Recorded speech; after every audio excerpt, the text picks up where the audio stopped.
You know, people, if I was a betting man, I would bet Dominik Mysterio probably doesn't regret turning on his father. What an ending to Monday Night Raw. Tongue and everything. And I, of course, closed my eyes. Because I'm married. But you know, this moment made me really worried. You know, before King of the Ring, I was like, if Liv Morgan loses this match, I'm worried about so many testicles. I have no idea what wrestling fans, Liv Morgan stans, are going to do. Open Twitter, it's filled with Liv Morgan's fans. But now, since this happened, oh my god. Some marks got injured. Some marks, they died. Rest in peace. Now, of course, some of them just came, but who's gonna take the responsibility? Are you mad, WWE? Are you absolutely insane? Showing this to vulnerable Liv Morgan stans? Who's gonna take responsibility, WWE, huh? Who's gonna take responsibility? Somewhere a scene from The Whale is happening right at this moment. No, man, but really, they're fighting over the Mysterio boy. Because I guess that's the story. This seemed like it wasn't intentional, so Rhea Ripley is going to come back, and Dominik is gonna have to make a decision. And of course, we all feel so sorry for Dominik. Oh man, poor Dominik. Oh, poor Dominik. No, but seriously, I like this shit. It makes everything so much more personal. Rhea Ripley lost the World Championship, and possibly even Dominik Mysterio. She's going to be the biggest babyface of all time. It gives Dominik so much character, Liv Morgan so much character. I'm honestly surprised that so many wrestling fans hate this idea. I think this is entertaining and it's giving me some Edge and Lyra vibes. Obviously, not the same thing, but you probably know what I'm talking about. In general, this was actually a pretty nice show, but what happened to the audience? Because I'm watching this show and one question is just running through my mind.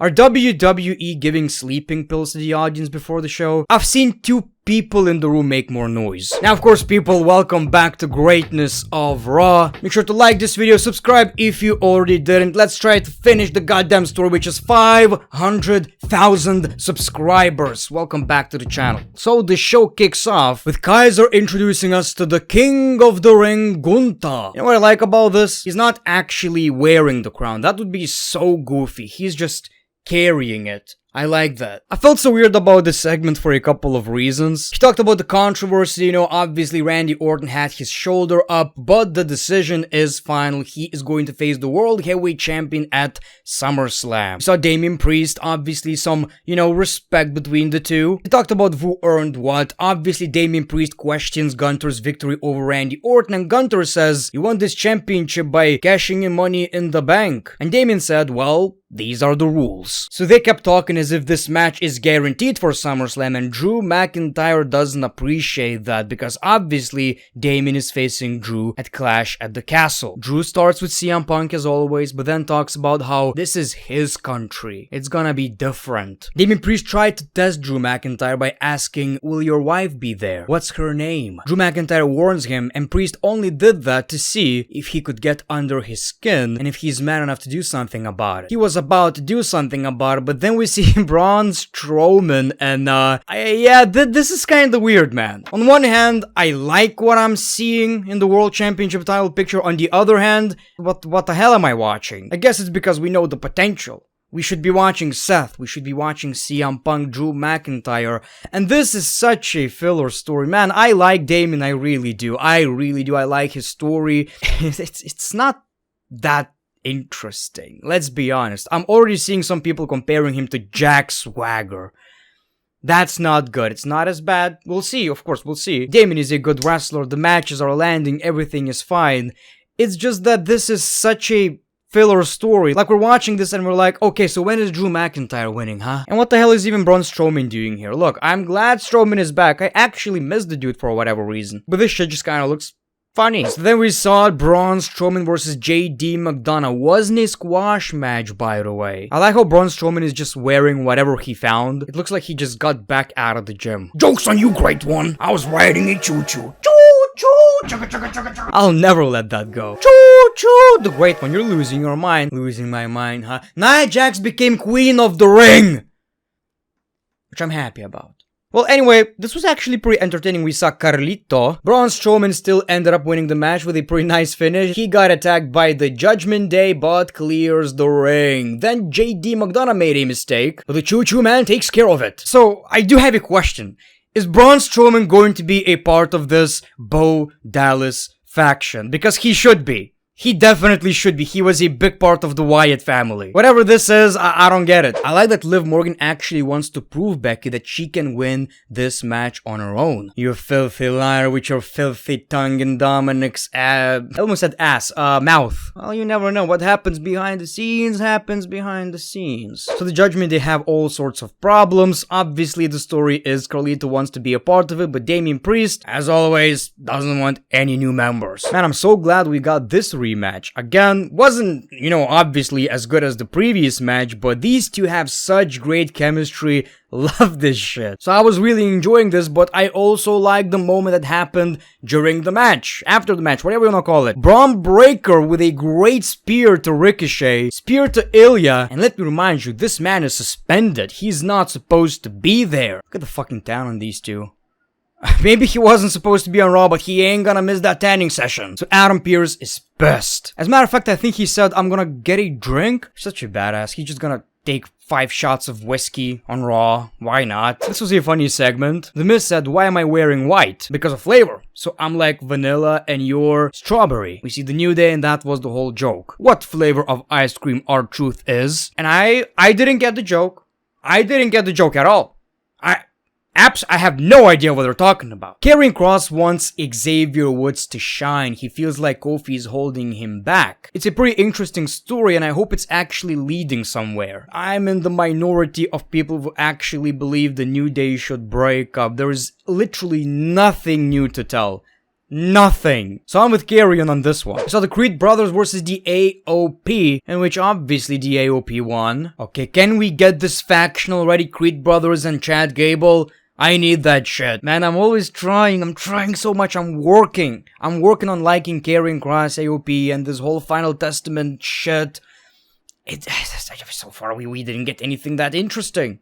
Am I to blame? Is it my fault? We see Sheamus, the crowd is absolutely dead. Probably popped more sleeping pills during a commercial. And Sheamus talked about how he was not a part of King of the Ring because of Ludwig Kaiser. So we see Ludwig and it seems like WWE are trying to push him more of a singles character. So we saw this big brawl. So it seems like they're using Sheamus to build Ludwig Kaiser, which is not that bad of an idea. Since Sheamus is always so good in the ring, I can't wait to see the match between the two. We saw Kairi Sane versus Lyra. Lyra won the match. Damage Control are angry and also have the weakest stables I have ever seen. Really, like this?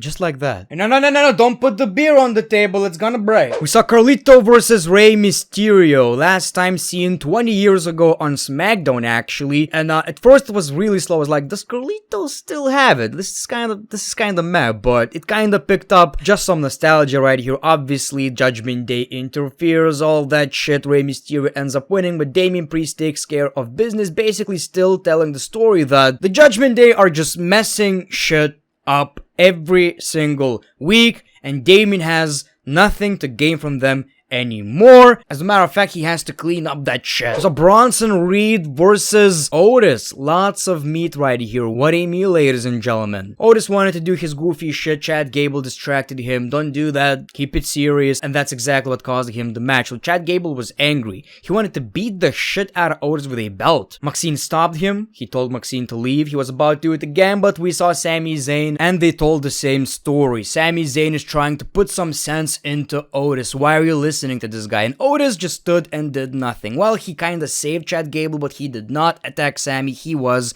confused. Eventually, even though the fans begged for it, Otis still left with Chad Gable. I like this. Obviously, this kind of storyline always works. People sympathize with Otis.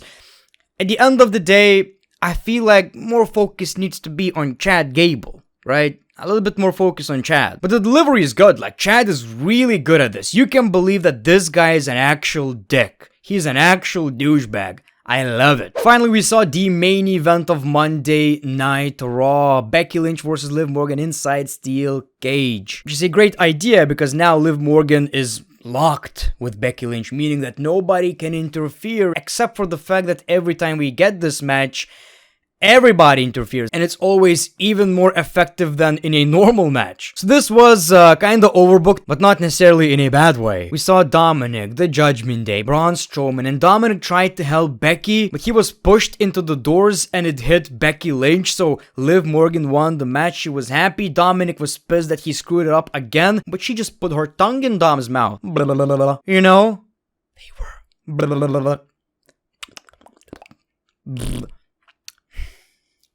I can't say this. This is a PG. Is your mom listening? They were kissing. They were kissing on live television. Dude! Gee, if mom's gonna see this, she's gonna be pissed. I honestly didn't expect this. And again, I've seen this video has like millions and millions of views already. Just sad Sims repeating this video, you know, eating big chunks of pizza, crying, and just repeating this video over and over again. Live! Live! So yeah, I actually like this episode. I think we got some very good matches. I like what Bron Breakker is doing. What a great idea to actually debut this guy as a heel. I also like this Liv Morgan and Dominik story. I think eventually when Rhea Ripley is going to return, she's not gonna wait for Dom's decision. You're not with me? Kick the dick. But man, thank you for watching this video. Appreciate your time. Like, subscribe if you already did. And the Great One's back full time, ladies and gentlemen. The OG of wrestling YouTube. Thank you for watching The Great One. Peace, love, and hugs. It's been a pleasure.